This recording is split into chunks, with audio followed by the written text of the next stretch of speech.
keterangan yang disampaikan oleh saksi dan ahli dari termohon dan pihak pemberi keterangan itu belum kita ketahui apa yang akan terjadi. Tapi mungkin kalau pihak pemohon 1 dan 2 kayaknya pasti akan diberikan kesempatan untuk bertanya kepada saksi dan ahli yang dihadirkan oleh KPU dan Bawaslu. Kami sendiri sebagai pihak terkait belum tentu. Kalau sekiranya ada yang perlu ditanyakan, kami akan tanyakan nanti dan diberikan kesempatan itu kami akan lakukan. Kalau tidak ya kami hadir aja dalam sidang hari ini. Prof, ada info nggak dapat skill gitu siapa yang nanti ahli yang bakal dihadirkan? Belum tahu kami. Siapa yang akan dihadirkan sebagai ahli dan sebagai saksi dari KPU dan Bawaslu sampai hari ini itu masih dirahasiakan dan hanya majelis hakim yang tahu. Karena majelis hakim sehari sebelumnya itu sudah diberikan CV para ahli. Sedangkan kami sebagai pihak terkait dan juga mungkin pemohon 1 dan 2 mungkin juga tidak diberikan. Itu untuk menjaga keamanan, untuk menjaga kerahasiaan, supaya orang yang akan menjadi saksi dan ahli itu tidak diintervensi atau mendapat gangguan dari pihak manapun juga.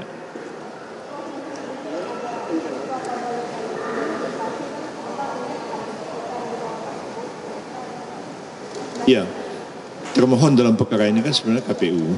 Ya, objek gugatan itu adalah surat keputusan KPU tentang perolehan suara masing-masing dari 3 paslon pemilihan presiden wakil presiden kemarin.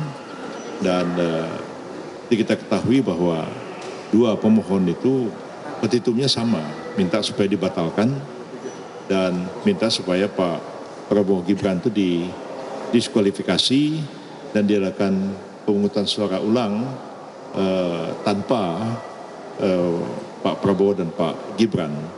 Atau ada pemohon lain yang mengatakan bahwa boleh diadakan PSU, Pak Prabowo-nya boleh tampil, Pak Gibran-nya harus diganti dengan calon yang lain. Itu ada petitum seperti itu, ya, petitum yang seperti alternatif. Kita simak aja, kita dengar saja apakah Mahkamah Konstitusi akan mengabulkan permohonan dari 2 pemohon ini atau akan menolaknya. Prof, ini kan nanti akan dibahas juga soal sirekap kemungkinan ya, karena KPU juga kemungkinan akan mendatangkan saksi Dan ahli ya. Nah, dari Polri sendiri, apa yang diharapkan soal KPU terhadap sirekap nanti? Kami sendiri tidak begitu banyak terlibat dalam pembahasan masalah sirekap ini. Karena apa? Karena KPU sendiri tidak menggunakan sirekap. KPU sendiri menggunakan perhitungan manual. Jadi untuk apa kita perdebatkan sirekap ini terlalu panjang? Ya, jadi sedikit aja dikemukakan tidak apa-apa. Tapi kalau terlalu dalam seperti kemarin kita lihat ada ahli dihadirkan, ada saksi dihadirkan khusus membahas sirekap. Itu pun kita tanya beberapa poin nggak bisa jawab. Ya. Yang pertama mengatakan bahwa judul keterangannya itu adalah bahwa sirekap ini adalah saksi bisu kejahatan pemilu 2024. Kita tanya, Anda ini kan ahli IT. Ahli IT meneliti apa? Meneliti perangkat IT-nya ini, software-nya, meneliti safety-nya, dan Anda bisa berkomentar apakah ini potensial untuk digunakan sebagai melakukan kejahatan atau tidak. Atau Anda sendiri memang melakukan ada kejahatan, meneliti ada kejahatan di situ, sehingga sampai pada kesimpulan bahwa ini adalah saksi bisu dari sebuah kejahatan. Kan nggak dijawab sama sekali. Yang bisa menjawab ada kejahatan atau tidak kan penyidik, ya, polisi atau jaksa itu bisa. Tapi kalau ahli IT terus mengatakan ini saksi bisu kejahatan kan agak aneh juga. Jadi kita nggak terlalu khawatir dengan hal ini karena seperti apapun perdebatan mengenai sirekap ini pada ujung-ujungnya yang digunakan kan bukan sirekap, yang digunakan adalah perhitungan manual. Jadi buat apa mempersoalkan itu terlalu panjang?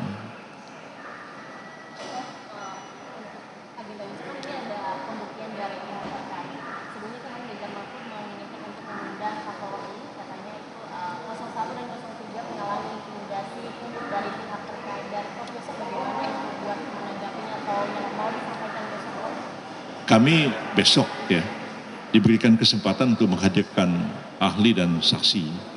Ahli dan saksi itu semuanya 19 orang. Tapi berapa kami mau gunakan itu belum kita putuskan.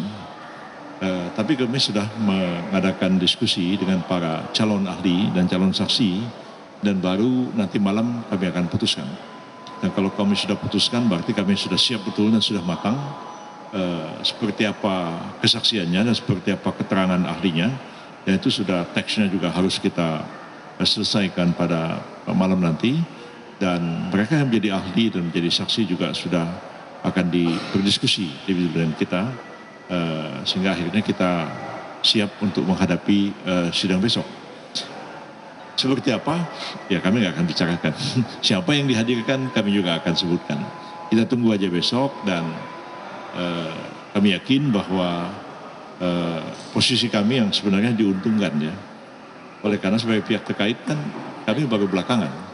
Kami sudah mendengar saksi dan ahli yang dihadirkan oleh pihak pemohon 1 dan pemohon 2 dan hari ini akan kami dengarkan ahli dan saksi yang dihadirkan oleh KPU dan Bawaslu. Kami kan terakhir. Jadi posisi kita agak diuntungkan. Kita sudah tahu apa yang mereka kemukakan dan kita siap-siap untuk mengcounter apa yang mereka terangkan dalam sidang-sidang kemarin dan juga akan kita simak apa yang perlu kita sikapi terhadap keterangan saksi dan ahli yang dihadirkan oleh KPU dan Bawaslu pada hari ini. Prof, sekedar penegasan saja, Prof. Kalau pihak 01 dan 03 ini kan menyoroti soal Sirekap. Tapi sampai sejauh ini menurut pihak dari 02 bahwa dari forensik saja belum membuktikan. Apakah sejauh ini juga dari pihak 01 03 ini terkait Sirekap ini nggak ada yang bisa membuktikan kalau alat ini memang digunakan sebagai alat dan perhitungan manual tetap dilakukan? Iya. Ada kesamaannya dengan kita meneliti perusahaan itu untung atau rugi. Kan harus dilakukan audit, financial audit secara menyeluruh. Baru sampai pada kesimpulan untuk menghitung laba rugi perusahaan itu. Terhadap satu perangkat IT, itu harus dilakukan satu audit forensik terhadap perangkat IT itu. Dari semua saksi dan ahli yang dihadirkan di persidangan, tidak satu pun pernah melakukan audit forensik. Jadi mereka hanya mengamati, mengambil bagian-bagian tertentu, apalagi saksi yang dihadirkan saksi dari Amerika Serikat.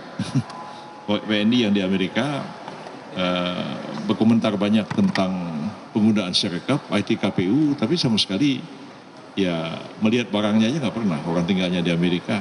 Tapi hanya slide-slide dan kemudian juga tampilan-tampilan dari web KPU yang kemudian dikomentari.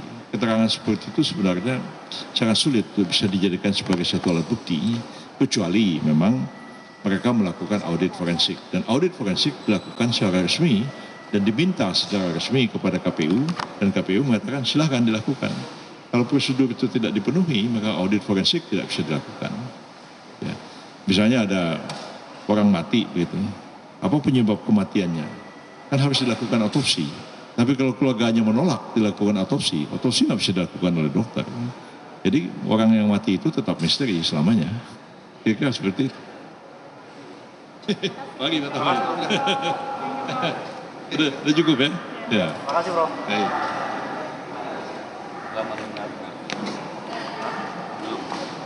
Tadi ada saya di sini udah masuk. Tadi dia udah bilang besok mau di jam berapa? Yang mana? 02. 19 ya?